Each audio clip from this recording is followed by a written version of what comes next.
వారిని మాత్రము తీయొద్దు ప్రభు అని చెప్పాడు. అనలేదా? దేవుడి మీదే ఏం చేయాలి? ఒక విశ్వాసి కొరకు, సంఘము కొరకు, ఆ ఇశ్రాయేలు జనాంగం కొరకు మోషే దేవుడి మీద తిరుగుబాటు చేశాడే. ఎవరి కొరకు? దేని కొరకు?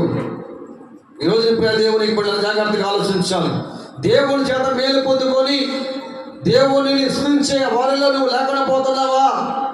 దేవుని చేత నువ్వు ఆదరించబడి ప్రాణము పొందుకొని, జీవం పొందుకొని, ఆరోగ్యం పొందుకొని నువ్వు దేవుని విస్మరించే వారిలో ఉండకుండా పోతున్నావా?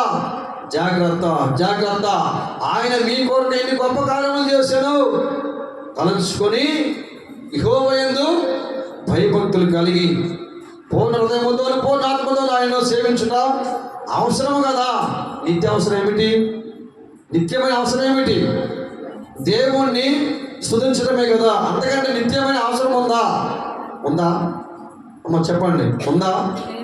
జాగ్రత్తగా ఆలోచించాలి. నువ్వు బతుకున్నావంటే, నువ్వు జీవిస్తున్నావంటే, నువ్వు ఆరోగ్యంగా ఉన్నావంటే, నీ కుటుంబంలో నువ్వు ఒక మనిషిగా ఉన్నావంటే దేవుని యొక్క మహాకృపే కదా. నేను బతుకున్నానంటే దేవుని కృప కదా. నేను ఆదరించబడుతున్నానంటే, నేను నిలబడి ఉన్నానంటే దేవుని యొక్క తోడుగా కదా, తోడే కదా. ఆయన తోడుగా ఉండకపోతే మనం ఏమి చేయగలం? కాబట్టి జాగ్రత్తగా ఆలోచించాలి.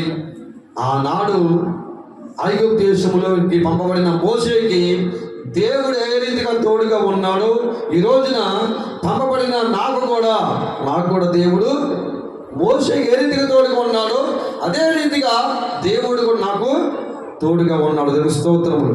ఈ కార్యము చేయడానికి కానీ, సంఘము కట్టబడటానికి కానీ, ఒక ఆత్మ మారు మనసు పొందుకోవడానికి కానీ, ఒక పాపాన్ని విడిచిపెడతానికి కానీ, సాతాను బంధకములో ఉన్నవారు ఆ బంధకాలు విడిపించబడటానికి కారణం ఏమిటంటే దేవుడు తోడుగా ఉండడమే. దేవుని స్తోత్రములు. కాబట్టి మన దేవుడు, నా దేవుడు అగ్ని రూపే ఉండి మనుషుల దేవుడు. నువ్వు ఎలాంటి స్థితిలో ఉన్నా అగ్ని రూపిగా ఉన్న దేవుడు నీలోకి వస్తే నువ్వేం చేయబడతావు? మన్నించబడతావు. ఏం చేయబడతావు? నువ్వు మన్నించబడతావు. నువ్వు కాలిపోవు, నువ్వు బూడిదైపోవు, కానీ నువ్వు జీవింప చేస్తావు.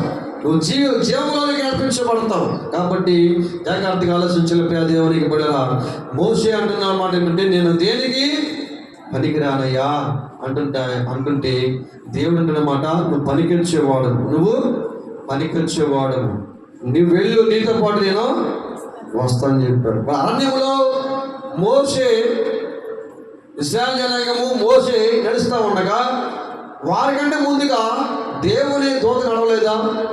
అరణ్యములో పగల మేఘస్తంభము, రాత్రి అగ్నిస్తంభముగా దేవుడు వారికి తోడుగా ఉండలేదా? ఈ రోజున మనము చిన్న సంఘం అయినప్పటికీ కూడా, చిన్న సేవకుడు అయినప్పటికీ కూడా, ఈ రోజున మనము మహాసభలు ఏర్పాటు చేస్తున్నాం కదా. దీని ముందు కూడా దేవుడు ఉన్నాడు. దేవునికి స్తోత్రములు.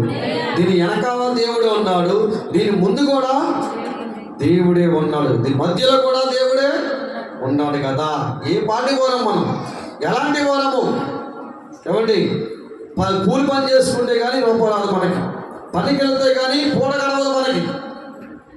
అర్థమవుతుందా?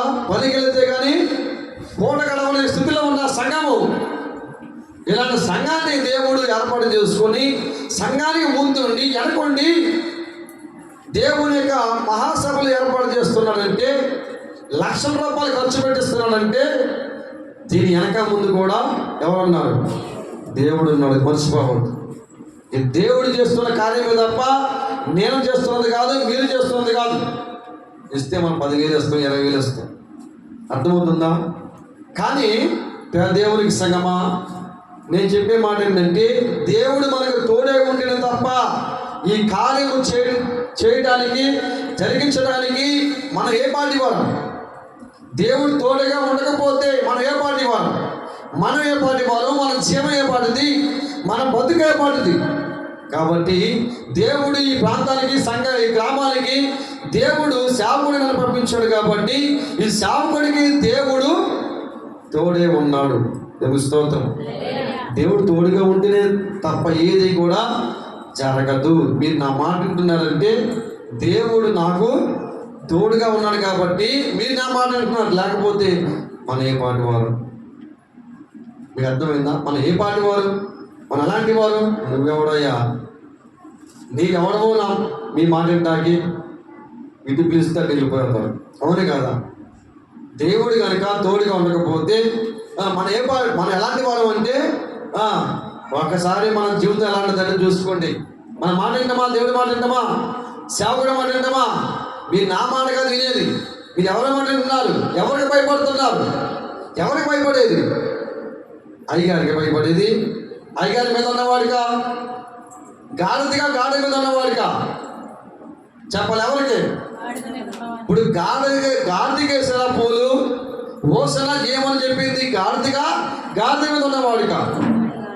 గాడిద మీద ఉన్నవాడికి ఓసన జయము అని పూలేసి దుప్పట్లేసి చీరలేసి వేస్తే ఆ గాడిద మీద ఉన్న ఆయనకి వేస్తే ఆ గాడిద కూడా ఘనత వచ్చిందా లేదా?